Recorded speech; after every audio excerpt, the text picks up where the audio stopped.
This is Mike, and he's got a big idea. Launchpad will be a community art space in Crown Heights, focusing on art, artists, technology, anything that captures the imagination. But he's going to need a lot of money to get it started. The numbers that we came up with are about $12,000 to $15,000. So where does an artist in 2010 find that kind of money?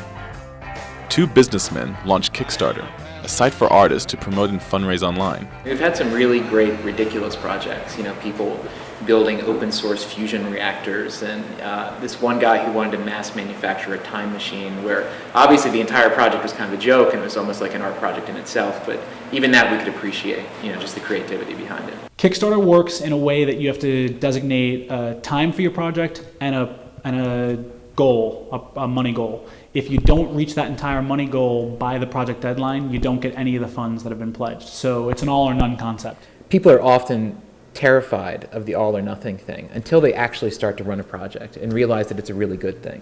Because basically all of our friends who are procrastinators, who sit on the sidelines, when those last 72 hours come, they have to act, and they do. Meet Melissa and Megan.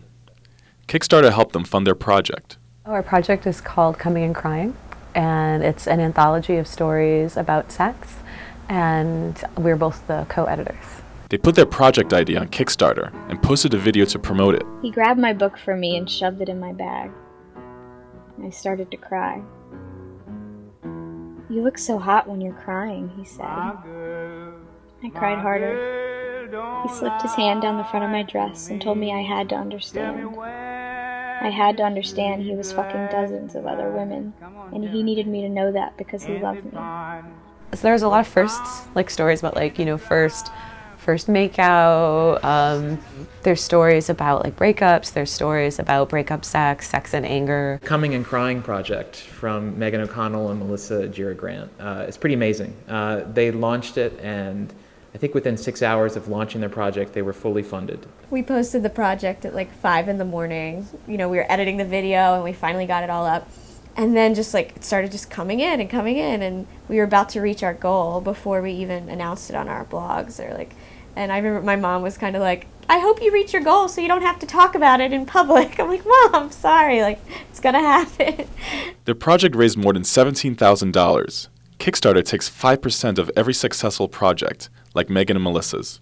When somebody launches a project, the first thing they do is they tell their entire network. So they send out their email blast to their contacts, they post it on Facebook, they tweet about it if they're on Twitter.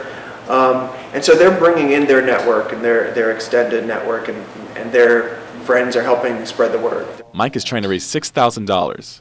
He's halfway there, but running out of time. With just 2 days left, Mike's throwing a last-minute party to encourage donors. Very excited, very energetic, a little manic and hectic right now as we're just kicking off our party, but all good, very positive. I haven't showered in about 2 days, that's right. Been doing a lot of setup.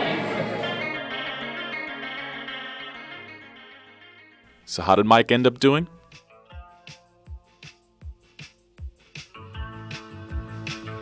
I'm an idea guy, a big dreamer, a lot of ideas, a lot of dreams, a lot of visions, and I think if I didn't come across Kickstarter, this might be an idea that potentially would linger on for I don't know how many more months or years. So I do give Kickstarter a lot of credit for really pushing me over the edge to take the next step and launch Launchpad. It'll be interesting to see. Again, we're less than a year old, so we'll see how this trend continues to pan out as more and more people take to this type of system or use Kickstarter to raise their money.